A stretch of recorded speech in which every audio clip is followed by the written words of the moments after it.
Hello, everyone. Welcome to the Queers of Time podcast. I'm Matt. I'm James. I'm Camille. And I'm Kat. And this is a podcast to talk about all the gay stuff in the Wheel of Time. Because we're gay and we like the Wheel of Time.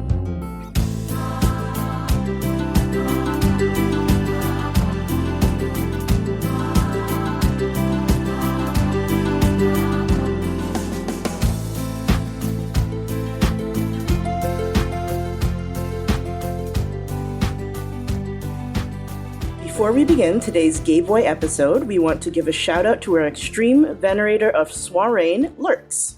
In a previous episode, we made 4 major characters gay for our own turning of the wheel. While we had a blast doing it, this game wouldn't have been necessary if we had more representation in the series. And while we talked about Rand and Perrin in the context of gay men, there are examples, barely, of gay men in Jordan's world. So in this episode, join us as we dive into the queer men of the Wheel of Time books and Amazon show. Yay. Yeah. Now it's time to dive in the pool. Sorry. Why are you so proud of dive into? Yeah. Like Matt was so proud of his joke in the intro and I was expecting like something very spicy. And then I read it and I was like, what's the joke? No. That is spicy for Matt. You have to understand that Matt is like vanilla bean ice cream is getting a little avant-garde. Ouch. Only if it has like a liquor-based vanilla flavoring. And I can't have it on Sundays. Okay, getting back on topic, because this is a very important topic. We're only 1 minute in and we're already out of topic.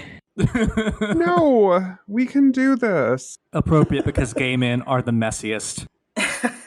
Yeah, that's why the cat water bottle meme is what it is. Absolutely. Okay, I'm gonna go now. Camille, why are you like this? Why are you laughing?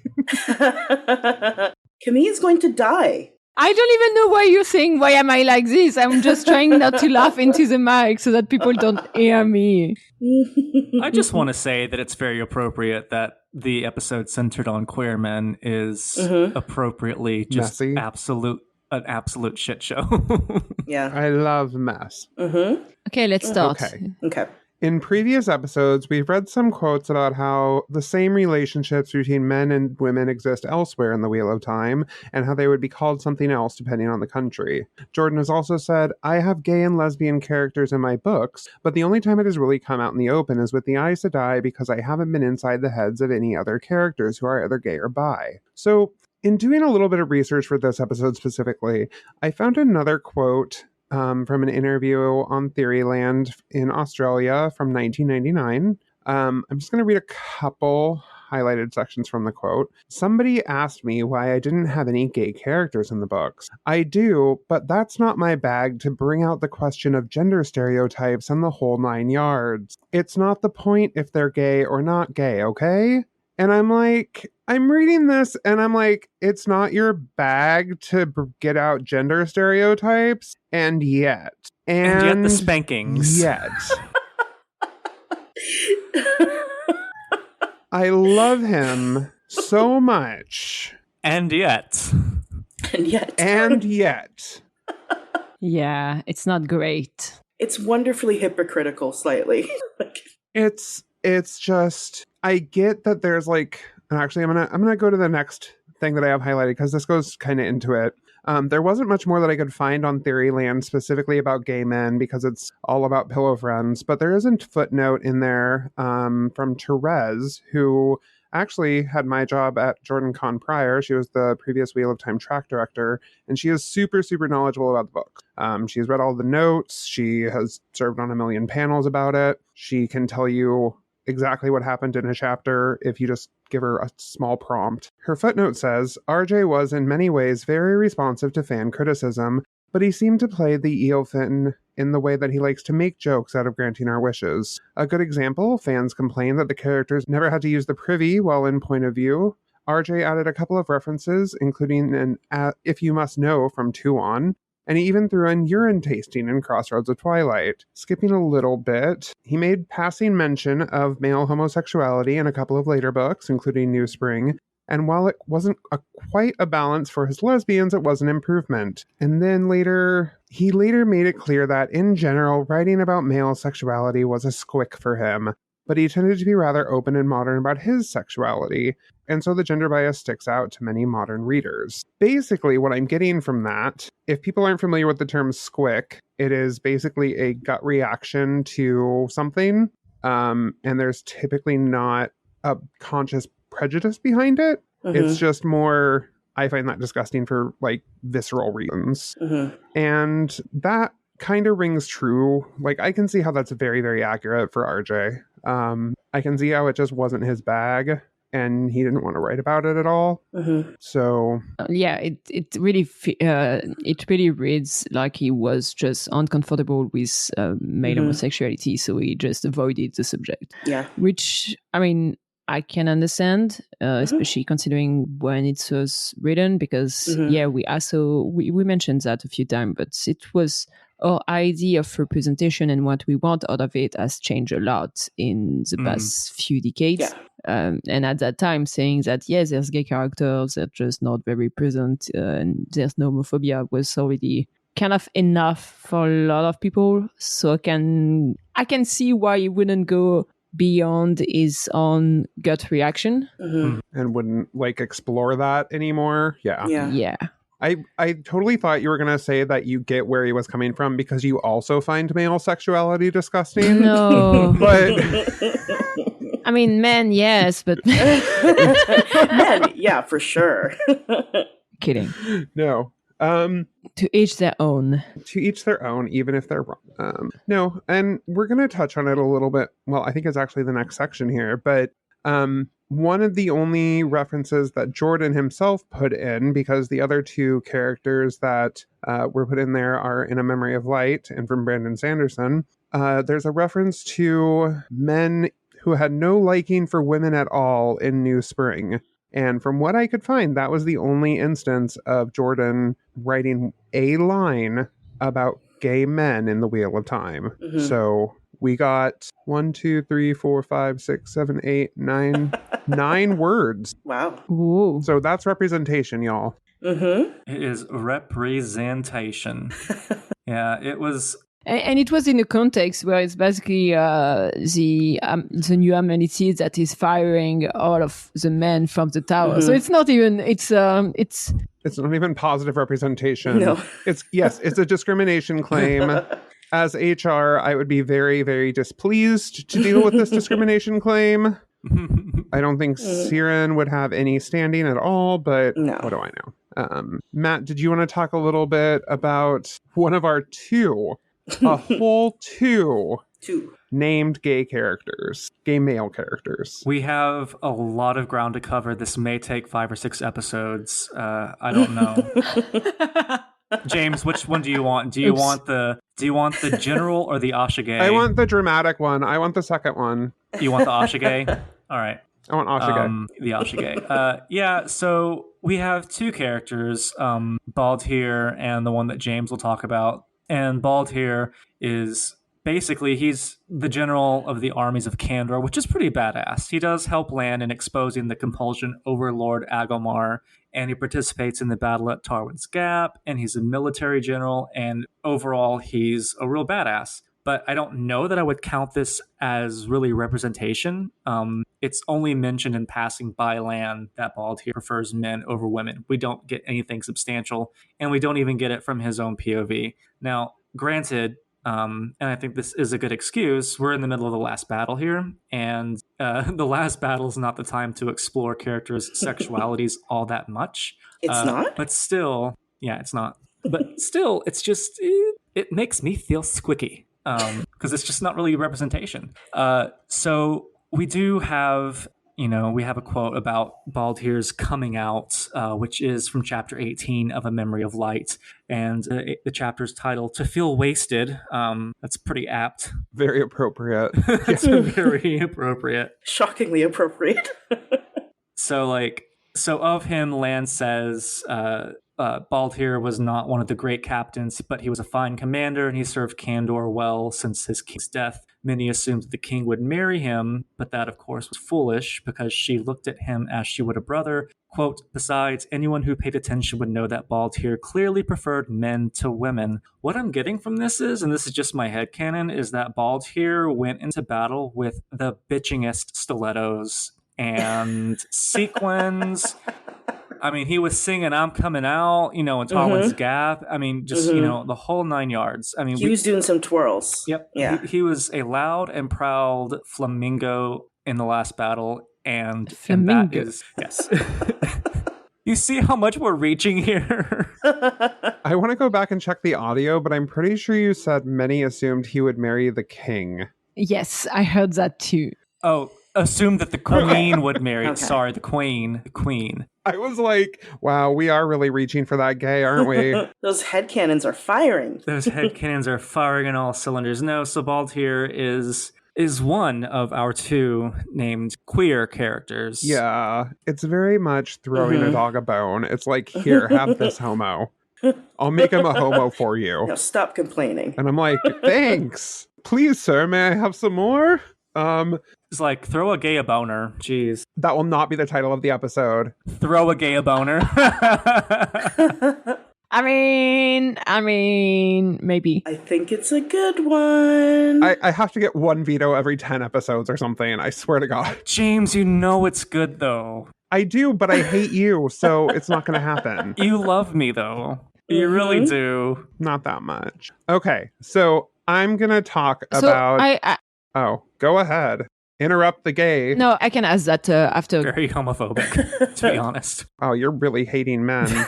Good thing I'm a them. The gay men get 1 episode. It's because I'm sapphic. But are you Camille? Are you sapphic? Are you? Are you, though? Shut the fuck up. Camille isn't sapphic, they're French. There's a difference. Oh, if y'all could see Camille's face. They're about to, get on a plane to Minneapolis and punch Matt in the face during this episode. All right, so now I'm going to talk about the feistier gay, who is a little bit more fleshed out, but not really. The Ashigay. The Ashigay, Emerin. He's actually Algarin, but he takes his brother's name, Emerin, and that's how he's referred to in the Black Tower.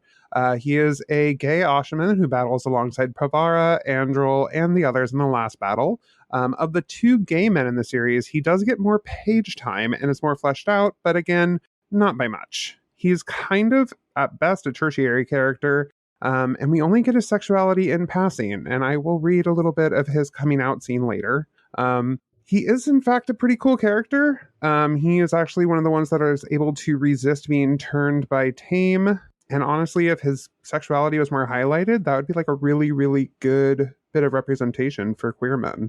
He is super loyal to Logain, and it would be really, we'll talk a little later, but it would be really cool to see how the show explores this, just because I think that would be a nice way to have the Aram-Perrin relationship without it having Aram or Perrin. So, automatic improvement.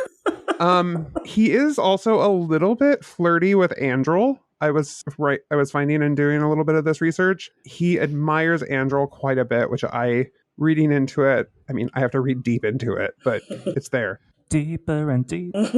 I have regrets. The only other thing we know about him is that he does help trick the Dreadlords to going into a steading. So at least he isn't buried. We assume. I mean, does he live? I think he lives. Yeah, it's assumed that he lives. It's assumed that he lives. So, he's not dead. No bury your gays trope, so that's kind of nice. His coming out scene is in the last battle, so literally during the last battle. And it is when Pavara and Andrel are having their little telepathy talk, and Pavara is admiring the Ashaman and thinking about bonding them. Andrel gets jealous and is like, what are you, some green with a flock of men fawning over her? And she's like, why not? He says, they're too young for you. Jonathan is anyway. And Theodrin would fight you for him. She says, I'm considering bonding them, not betting them, Andrel. Honestly. Besides, Emerin prefers men. He does? I don't know what that Andrel voice was. I very much apologize. Interesting. He does? He does? He does? Sort of like Clifford the Big Red Dog. And Farah says, of course he does. Haven't you been paying attention? And then there's a comment about how men are dense, even if they're observant like Andrel. So the Lord Brandon giveth, and the Lord Brandon taketh away. So he's outed, basically. It's not even like a coming out so much as like... Well, the thing is that sometimes you are obviously gay and straight people around you don't notice it. That's true. Someone say, yes, obviously they're gay. So it reads a bit more like that. Okay. That makes sense. I mean, but this is also so contradictory with the whole half of the entire world is bi. Mm-hmm. Oh, yeah, of course. Yeah. We have the one that's the one guy that prefers men, and everybody's like, what? What role? Now it's Scooby. So if Bald here goes on to Tarwin's Gap singing I'm Coming Out, I'm guessing that our Ashige Imran sings Shaka Khan's I'm Every Woman on the battlefield. Is that how it goes? I'm every woman, it's all in me. It's like, and he times his Ashaman blasts with the high notes and everything. That's how. Oh my it God, I have goes. no idea what you're talking about, but whatever. So it's this song No, I don't care. that gay men love. Okay, maybe that's why I don't know it. It's not just gay men. It is also black folks love the song as well. It's just you don't fall into either of those categories. Yes, that's a bit of an issue. You're not a black gay man, Camille. Congrats, Camille, for being homophobic and racist and anti-Matt and anti-James. Gosh, this is really my day. I'm sorry. I love you, Camille. Yeah, sure. Oh, Lord. Freaking Susaner. I'm sorry, I couldn't hear what you're saying over Le Poisson, Le Poisson. Oh, no. Fuck you! You know the number of people would talk to me about Les Poissons last weekend during WhatCon. It's like American talking to a French person, so they have to mention that freaking song. And it's not even in French when I'm pretty sure that when you're watching the French version, it's a bad imitation of an Italian man. I have to check, but I'm pretty sure he's not talking in French during that time. Oh, Lord have mercy. Well, I don't know where we are. I was going to make a comment about how Emmerin and Bald here were clearly going to end up together because they're the only two gays in the books. Yeah. But Oh, yeah, of course. Yeah, I mean, naturally. you should meet my friend Bald here. He's also He's gay. also gay. I think you'd be perfect together. So I actually had a question. Has one of you read the Sanderson book or not at all? Yeah. I have. Yeah, so because I only read like Brown trilogy, so I was curious, like, is there a bit more queer representation in his book, or is he also a bit like Jordan? So, Matt, I'm going to take this because I know you will go on a lecture. No, I won't. And I love you so much. When Brandon wrote this, he was a little bit more conservative, Yes. but his ideas have evolved quite a. Or his okay, Matt, go ahead. I can't. His stance on homosexuality has, I think, evolved is a good way. He's grown. He was very, very conservative when he started writing this, and he is probably one of the most liberal people in the world right now. Yeah, so to answer your question, Camille, in his earlier works, there is not a lot of discussion of same-sex relationships or queer people, but in the Stormlight Archive, he's got at least one gay character who's also autistic. Yeah. It's not confirmed in the books yet, but Brandon has confirmed the character by name and saying that it's gay, I believe. So it's going, and that character will have a focus book later on. There's an ace character.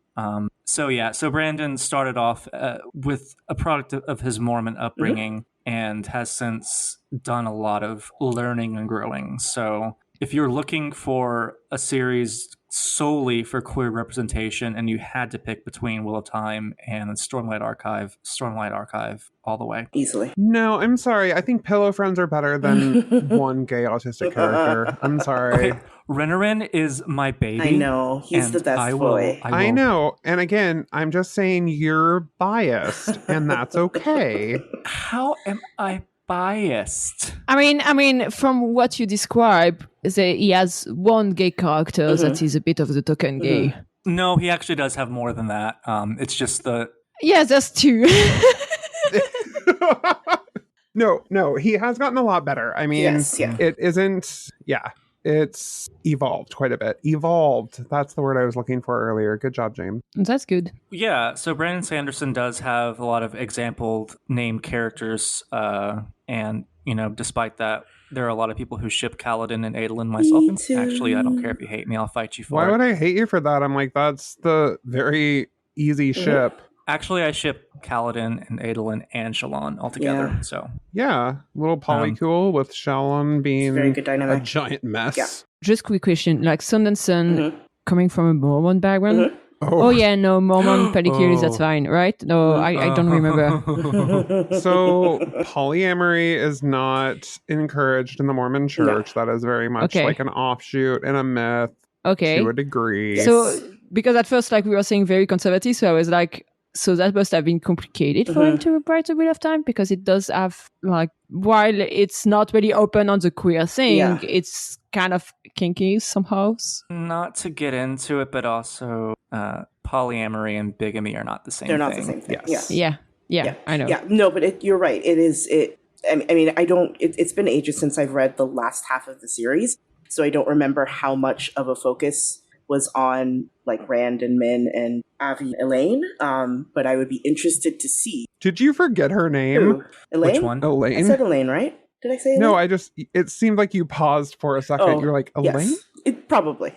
I probably did. The one that bathes. The one that bathes. But yeah, so while we do have examples of Sanderson, we don't have anything more than those two characters with Wheel of Time. So I think our next segment is basically the men that give us big queer vibes, but we're obviously not quite sure. And I figure, we can all just take turns with this. So who wants to take Tame? Who wants to take Tame? I mean, okay, so the thing is that I'm looking at your list, and like you have 6 men and 3 of them are like Forsaken. Yeah. Yeah. And that's like, and what about it? So this is the difference between queer men and queer women and queer theys. Queer women and queer theys are like, we want positive representation and it has to be really good, and I want the nice complex nuances. Queer men, give us the villain. I know, cats shaking their head, I know. That is incorrect. I think it's just Camille that wants the no. Give us queer Forsaken. Give us the evil nasty. I'm just surprised that there's a name that I was thinking about that is not on that list. So I was surprised about that. Tell us who that is then. Talmanes? Mm-hmm. Oh yeah. He doesn't count. Why not? Why not? He's already gay. And he's not in the list. That's what I'm saying. Are you saying it's so obvious that he shouldn't be on the list? Kind of. It's like he's gay. He just gay. Talmane's mat shippers are so common. Like, so sorry, I didn't mean to.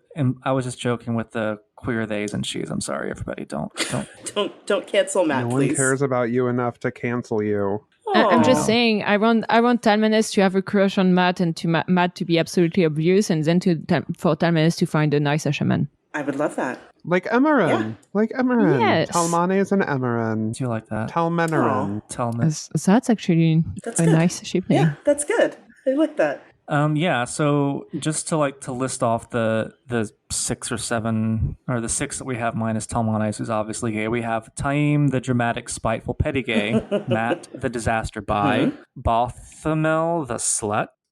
Asmodean, the sad musician. Logain, the sad gay. And Galad, the pragmatic power gay. To be fair, all of these notes were me because I was like, we can't just have a list of names. We had to have some descriptors. And I am particularly happy with Balthamel because Balthamel is just a slut. Just a slut, yeah. Like, regardless of what body Balthamel is in, slut. Slutsy. Slut with a big problem with consent. No? Yeah. He's the rapist one, right? Yeah, he's the rapist one. And I know. Yeah, I mean, overall, it's a pretty decent... But I can fix him.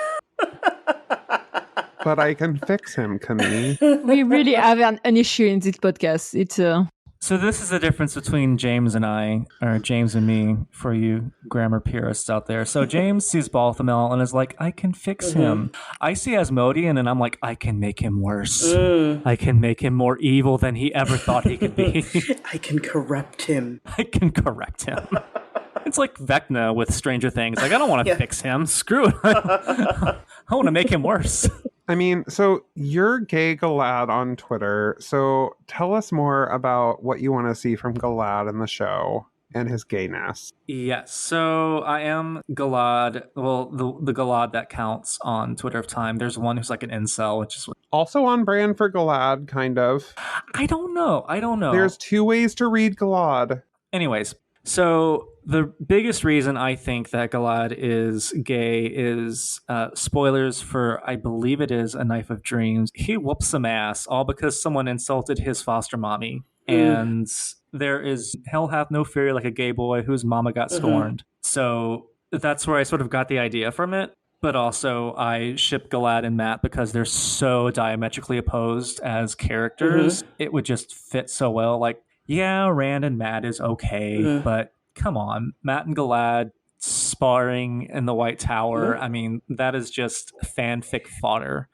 Shout out to Pan Malazan, who also is big on shipping them. Yeah, I was gonna say, I'm like, we talk about fanfic quite a bit on this podcast, but that one is very spicy. Oh, yeah. So I started with my gay Galad account, and with the sort of character work of Galad is clearly gay, clearly dating Matt, but also obliviously closeted. Like literally everybody knows except for Galad. And I would tweet dirty innuendos from the perspective of somebody who has no idea what they mean. And it was a lot of fun. It was fun pretending to be Matt Cawthon's secret boyfriend, and then he came out as Galad, and now I mostly just go really feral on dumbasses and racists with that account. Which is also very good. Oh, so like Camille. Yes. What do I do? Dumbasses and racist. You call them out. That's a good thing, Camille. Yeah.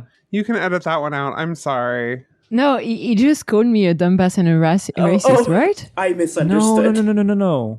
It was a joke, but... Wait, I'm confused. It was a callback. Yeah, it was a callback to like 10 minutes ago.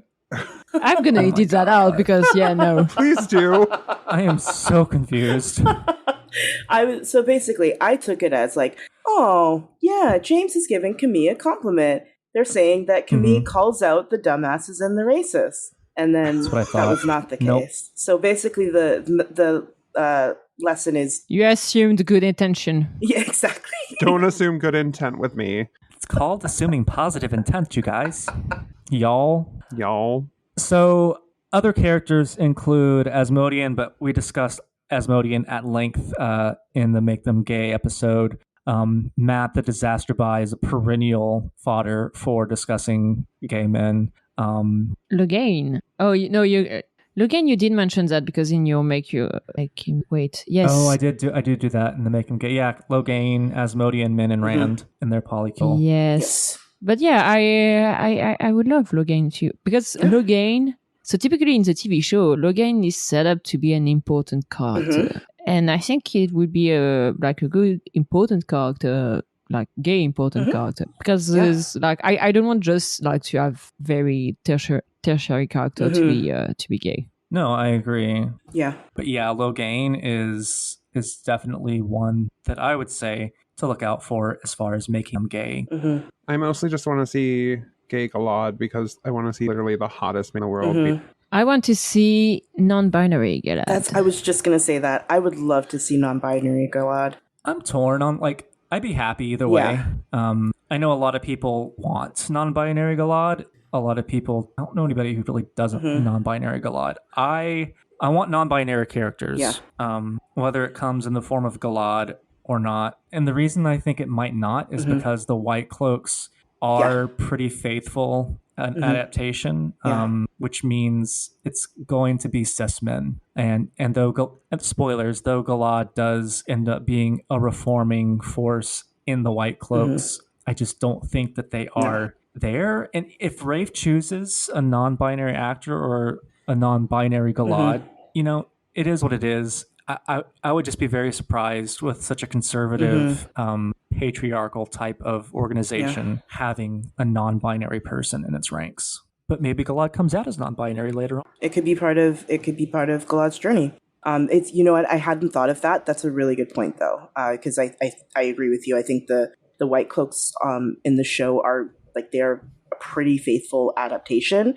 And you're right. I think they would not be chill about that. Yeah, I mean, I always thought in the books that the White Cloaks were like super fucking inept, but then the show made me actually terrified of them. Yep, which is great, but also, So, do we want to move on, or do we have anything else to say about these ambiguously gay characters? So, our next segment is what I call Professor Matt's. It's not going to be a lecture. Kind of. I did some research, and James also did some research. Camille, sass me like that one more time. I'm going to find a way to go to wherever you live and lock you with me in a room, and I will lecture you about the history of the Byzantine Empire for like 5 hours. I just say kinda, and you kind of bashed me from the start of that fucking episode, so shut the fuck up, man. If you come here, like, you're not the one we're gonna lecture the other person, okay? You know what's gonna happen to you. I mean, honestly, we'll probably just both go out to drinks and have a lot of fun, is honestly what's probably going to happen. Yeah, probably. Yeah. That's probably true. Okay, so there's a big elephant in the room. At least I thought. I don't know. Maybe I'm sure other people have thought this before, but this is what I'm calling the Wheel of Time meets queer men and the HIV/AIDS epidemic. And it's something that we really sort of have to address, given how the series is written, the magic system, all that. So I think the idea of being a male channeler has an interesting connection to gay men, queer men, especially in the 80s when Jordan was writing and planning the series. And I think it's like once I started thinking about all this, it was actually impossible to ignore all the parallels. And just to begin, like there's the stigma of being gay, of coming out and being sexually active and thus being susceptible to HIV/AIDS. And that has a clear parallels with men in Randland who have the ability to channel. They can suppress it, they can hide it, and some can hide it in the long term, but some can't. And ultimately it comes out. And not only does it threaten their health, them embracing this power, it also ties in with that idea of being rejected by most of society for who you are. And then through gentling, having that essence of yourself magically suppressed to the point where it keeps you, quote unquote, safe from the consequences of your ability, but it basically kills your spirit and your soul, and you become a husk of who you were really meant to be. And I think that has to have resonated with so many queer men on a very deep level who read The Wheel of Time, even if they didn't realize it at first, the idea of having to hide yourself and this otherness. And I don't know how much of this parallel was intentional, but I know that Jordan started to work on The Wheel of Time, or he started to write at least in 1977, and the epidemic that would be known as the HIV epidemic began in 81. And I think he probably had to have known about this, and he probably had to have at least known the name, since HIV was used as the virus's official name in around 1986. I think James had something to add to that. Oh yes, no, I'm sorry. I like Professor Matt. I enjoy Professor Matt. Did you get caught up in the Professor Matt? I did a little bit. I was just listening. I was like here. I was here. Oh, yeah. Prior to that, it was known as GRID, which was gay-related immunodeficiency disease, because it was only affecting gay men, and that's how it was known when it was first written about in 19. Yeah, and obviously there's so much nuance to the history of the epidemic and how and the populations it affected. So we could fill episodes and episodes of a not Wheel of Time related show on this, unfortunately. Yeah. But yeah, so when The Eye of the World was first published, HIV activism had reached a fever pitch. ACT UP, which is a famous organization I hope a lot of people know about.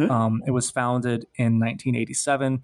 And they had already staged a lot of radical protests by storming Wall Street and literally laying down on the trading floor in Wall Street. And the May after Eye of the World was published, over 1,000 activists stormed the National Institutes of Health because the government just was not addressing it. Remember that we had Reagan and Bush who just absolutely refused to do anything about this. And it had, like I said, it had reached a fever pitch with the gay men just, losing like half of their friends. I think, in some interviews I read, some people lost more than half of their friends to this. So these things had to have been on Jordan's mind, though. I don't know. What do you think, James? I don't know. I just have some thoughts because I don't know if he was cognizant enough to make that connection between AIDS and male channeling. Like, he is super smart, but even in the liberal Pacific Northwest, I remember maybe seeing a pamphlet in the library on it in when I visited in the 90s. So I remember watching it on TV, hearing about it, but I don't remember there being that much information available. So he may have just like known about it, but not thought about it at all because it didn't affect him. And that's kind of on him, obviously, but he's a product of his time. Like, who cares about, why would a cis white dude care about a bunch of mostly gay black men dying? Yeah. I mean, gay men in general, but yeah. It's hard to jump into the mind of someone who has unfortunately passed away before their time. And as we've discussed before, I have no doubts that he would be cool today if he were still with us. But yeah, so the parallels are just absolutely bonkers sometimes. And I'd also be remiss if I didn't mention that by the time The Lord of Chaos was published in 1994, that AIDS had become the leading cause of death in Americans between the age of 22 and 45. So if he didn't know about it when it was published, when he first published the series, he had to have known something about it when... And the reason I mentioned The Lord of Chaos is because of, spoilers, Demise Wells and the role that the Ashaman play, and the fact that we get the theme of male channelers comes to its first head in that book. So yeah, there are clear parallels between male channelers in the Wheel of Time and queer men, both outsiders, both different, both chastised for acting as nature or the wheel made them, and they both suffer the consequences for following their nature. But this sort of leads me to like a sort of cool type of parallel, and that's The Cleansing of Sidene by Rand. I'm not sure if I buy it as necessarily a cure for HIV because we don't have one of those yet. Get on that, pretty much everybody at this point. And it obviously serves a much larger plot point, and Sidene itself and the Taint are more than just a metaphor, but I do find it really satisfying that Rand makes it so that male channelers can essentially be who they are, be who they were born to be without a fear for their health. And do I want to give RJ credit for this? I don't know. I love the idea of the metaphor. I love the idea in that the problem that male channelers face is not a moral failing. It's just something that happened that they had no control over, and that the resolution isn't a suppression of their ability, but rather allowing them to use it and to be themselves without endangering their health. So that's my mini spiel. That's Professor Matt's mini spiel. What are y'all's thoughts? So back to the fact that maybe Jordan was unaware of that. I mean, I wasn't born in the late 80s, early 90s, but I mean, I don't see how people could not know that, considering not only random people were dying of that, like some famous people also died of that. Like Freddie Mercury died in 91 from that. So I'm like, at that stage, how can anyone not be aware of that happening? Yeah, and Rock Hudson, I think, was like the first famous death. Might not be the first famous, but as far as I know, Rock Hudson might have been the first famous celebrity death from it in 1985. Yeah. It's maybe not the first, but I think I would argue one of like the biggest, the first one that I think had the most impact within that timeline. Are you okay, James? Because I've been watching you trying not to laugh in like the past 10 minutes. It hasn't been 10 minutes. What's going on, James? James, what did I say? Was it my accent? What's going on? No, it was when you talked about the parallels between The Cleansing of Sidene, and all I could think was like, Rand made it okay to bareback again. Oh my god. Oh my god, James. Oh my god. Oh my god. No, because it fits the theme of the Taint. Yeah. Oh, Camille, Jesus Christ. Don't encourage him, Camille. Don't encourage him. For once that I say something stupid. Rand made it okay to bareback again. This is not the title of the episode. It's not, I was just going to say, we can't. No, we that's fine. That's fine. No, I still like mine from earlier. No, it probably will be that. So, anything else to say on regarding that topic? No, I think I said what I had to say. I don't know of a single gay man that has read the books that doesn't see that parallel. Yeah. Even if they aren't aware of it right away, once it's made apparent, like, it's just every gay man kind of gets Rand and where he's coming from. So it just sort of slaps you in the face repeatedly. With his dragon's piece? Oh, god damn it. This is even worse. Look, I was taking this very seriously until James interjected their nonsense. I'm just going to say that. I'm so sorry that I like to think about Rand allowing me to bareback. So yeah, anyway, I personally, when I first read, I did not make that connection at all. But since I joined the fandom, like I've got many different people mentioning that to me. So I'm like, yeah, it seems like it's pretty common. So Yeah, and I mean, I think it's one of those, one of the many examples throughout the series where queer people are able to see themselves sort of in it. Maybe like, I don't think it's always in ways that RJ intended. But it is interesting that so many queer people are able to relate to, different plot points or different characters. And it largely was not intentional. It's just, I think it's really cool. But at the same time, like whenever you're going to have a story where a character is not accepted for something or where there's something different about someone, queer people are going to relate because we're different, we're not accepted. And we're going to jump on it like James jumps on barebacking. Camille is going to leave this podcast. And then what? It'll just be a live show on YouTube with no editing. We've had our important topic of the day with Professor Matt's lecture. So let's move on to Cats. What are some examples from the show with queer men that spoke to you? I mean, so the one that really resonated specifically with me was Ivan and Maxim, but largely Ivan, because it is rare to see a queer Black man in a positive, like shown in a positive way where he's not stigmatized or overly sexualized.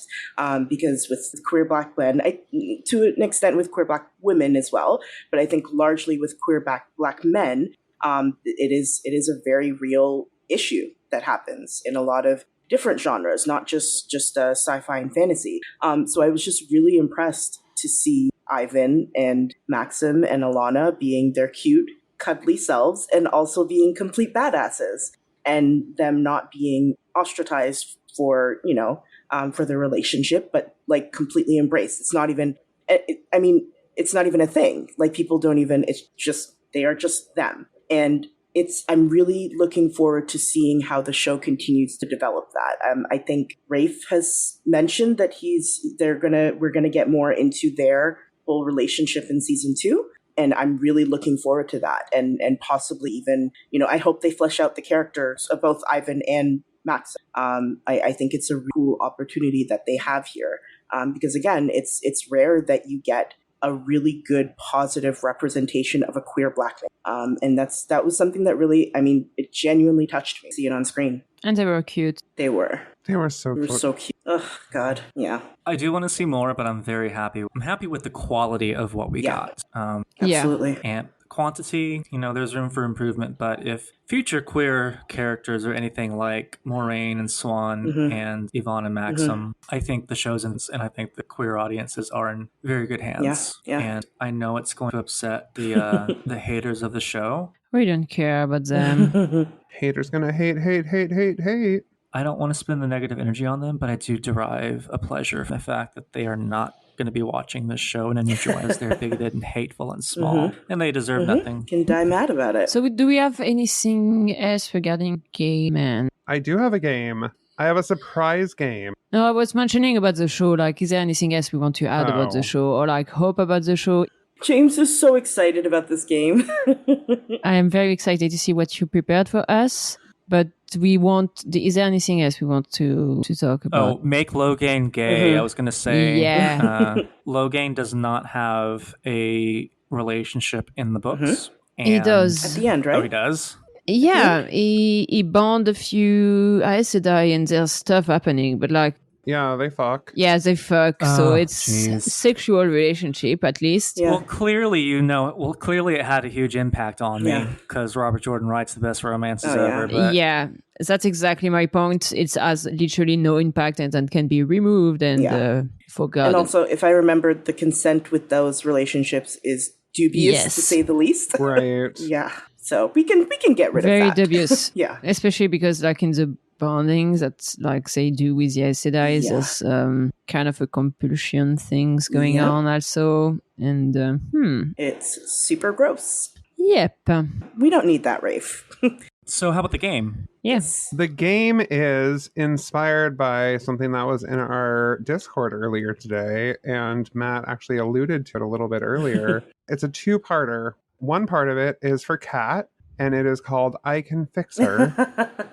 And the other part is for Matt, and it is called I Can Make Him Worse. Yay! Camille, we just get to exist in this space while this is happening. So, Kat, I want you to fix Masana. How would you fix Masana? Is there anything wrong with her? Well, I mean, she does a lot of bad things in the tower. I mean, I feel like that. I don't know. Yeah, she's responsible for the coup, but... Yes. You know, it's so...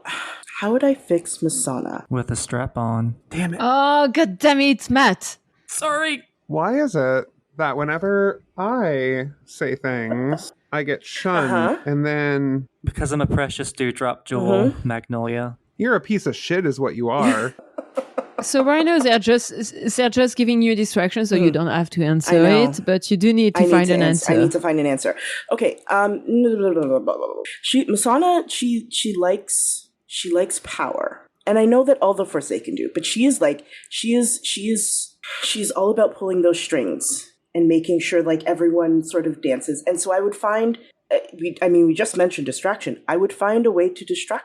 I would find another outlet for her. Maybe that outlet is going to another small town where she can kind of, outside of the tower where she's not, I don't know. I don't know how it would fix her. I don't know. She's an academic, right? She's an academic. Oh, okay. I would just take her to all of the different libraries all across Randland. And I feel like that would keep her busy because I like reading. She also likes reading and studying. I think this could work. Another option is that since Rand is kind of creating the university, you could tell her to create one that is better than Rand's. Oh, okay, yes. Competition. Competing universities. That is a good idea. Competing universities, she's going to be the dean of the new university. She is going to hold all of the power. I will happily be her assistant, and I will help her achieve these goals.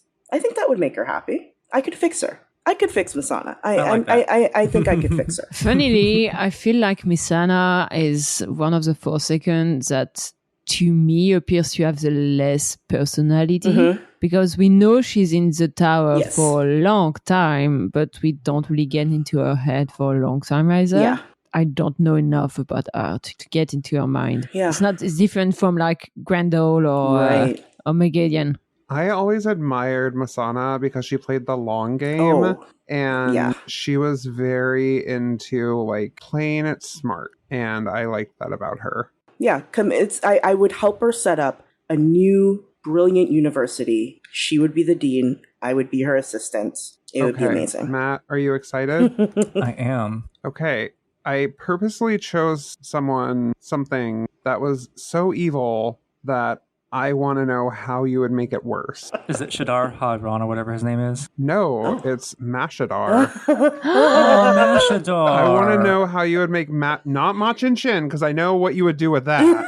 Because you talked about it before, but Mashadar and Shadar Logoth, how would you make that worse? Okay, first question. Are we talking about TV show Mashadar or this is a good question. Mashadar? No, book Mashadar. Book Mashadar. Okay. The Fog. Okay. Fog. Well, first of all, I am a little upset that you have me a person to be with and you have me being single, but that's okay. Mashadar and I will get back at you for that.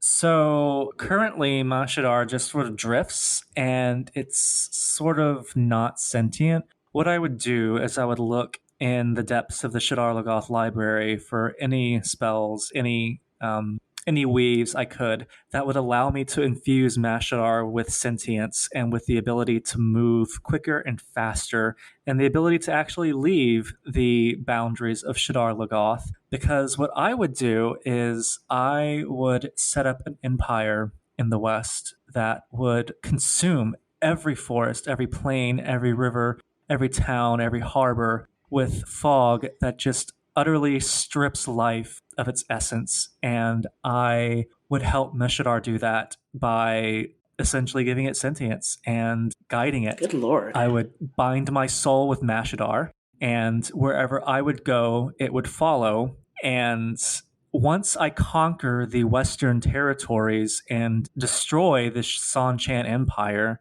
I will then march on Camelin. And while Elaine is busy taking baths and not realizing or taking her throne because she's too busy with the succession storyline, here I am with my boyfriend Mashadar from Shadar Logoth, which is no longer just the city in the walls. My nation is called Shadar Logoth. The entire continent will be shadows waiting by the time I'm done. So Yes? So basically you're Padan Thane, but actually making it through. No, Padan Thane's dead. I killed him. You're giving a conscience to Mashadar and merging with is... No, I'm not merging it. I'm tethering my soul to it. That's the difference. I'm not merging bodily with it. Yes, which is exactly what's happening with Padan Thane. Like, Padan Thane being able to generate the fog everywhere he goes towards the late books. This is exactly what you're doing. No. What I'm doing is... That's Machin Shen. Yeah, not...